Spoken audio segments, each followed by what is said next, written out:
महारानी कैकेयी ने कहा, महाराज मैंने कोई हंसी मजाक नहीं किया है, मैंने थाती में रखे गए 2 वरदान आपसे मांगे हैं और राम की सौगंध खिलाकर मांगे हैं। महाराज दशरथ की पीड़ा बढ़ गई। महारानी ऐसा मत कहो, एक बात बताओ, मेरे राम से कोई अपराध हो गया तो मैं अपने राम की ओर से तुमसे क्षमा मांग लूंगा। देखो, घर की बात बाहर 2 लोगों से फैलती है, घर की स्त्रियों से और घर के नौकरों से।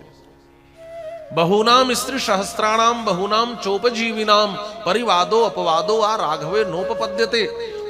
आज तक विवाद अपवाद परिवाद संवाद में भी ना ही किसी स्त्री ने और ना ही किसी परिचारक ने, किसी नौकर ने आज तक राम के विषय में कभी कुछ गलत चर्चा की। मेरे राम में कोई दोष रहा हो आज तक किसी ने ऐसा कुछ कहा नहीं है। और तुम तो जानती हो मेरा राम कितना अच्छा है। सत्येन लोकान जयति द्विजान दानेन राघव गुरु शुश्रूषया वीरो धनुषा युधि शात्रवान। तुम तो जानती हो महारानी, मेरा राम सत्य के बल पर उत्तम लोगों को जीत लेता है, मेरा राम सेवा के बल पर गुरुजनों के हृदय को जीत लेता है, मेरा राम दान के बल पर ब्राह्मणों के हृदय को जीत लेता है, और मेरा राम धनुष के बल पर शत्रुओं के हृदय को भी जीत लेता है। जो सबके हृदय को जीतने वाला राम है, क्या इतने वर्षों तक अपनी मां कैकेयी की गोद में बैठकर पलने बढ़ने वाला राम अपनी मां कैकेयी के हृदय को नहीं जीत पाया? आप श्री राम के लिए वन क्यों मांग रही हो? देखो कैकेयी, तुम्हें भरत को राजा बनाना हो बना लो, और सुनो, ना ही भरत को राजा बनाने में मेरी कोई आपत्ति है, और मुझे विश्वास है अयोध्या की कोई भी प्रजा भरत के राज्याभिषेक का विरोध नहीं करेगी। भरत भी प्रिय है सबको जितने राम प्रिय है। तुम भरत को राजा बनाओ, लेकिन राम को वन मत भेजो। देखो महाराज, देखिए साम दाम दंड भेद जो सारी नीतियां होती हैं, सब भरत को राजा बनाओ यह भी कहा, डराया भी कि मेरी मौत हो जाएगी, सब कुछ कहा है। लेकिन महारानी कैकेयी हिलडोल नहीं रही है। अंततः महाराज श्री दशरथ ने यहां तक कह दिया कि महारानी, तुम सच में भरत को राजा बनाना चाहती हो कि नहीं? यदि सच में भरत को राजा बनाना चाहती हो तो एक ही उपाय है, श्री राम का अयोध्या में रहना आवश्यक है।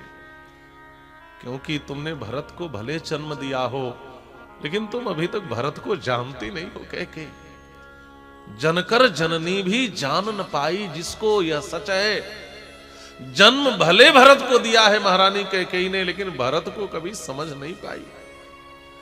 आज महाराज श्री दशरथ भरत के जीवन की विवेचना करते हुए कहते हैं, कैकेयी तुमने जन्म दिया है लेकिन तुम भरत को जानती नहीं हो।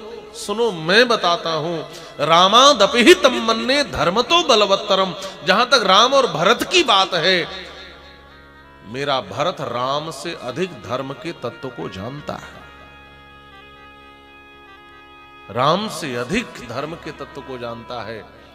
मेरा भरत कभी भी अयोध्या के राज्य सिंहासन को ग्रहण नहीं करेगा।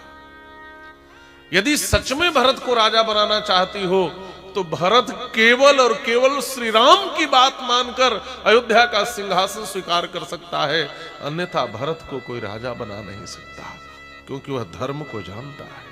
वो कभी अयोध्या के राज सिंहासन को स्वीकार नहीं करेगा। इसलिए तुम भरत को राजा बनाओ, लेकिन राम को वन मत भेजो।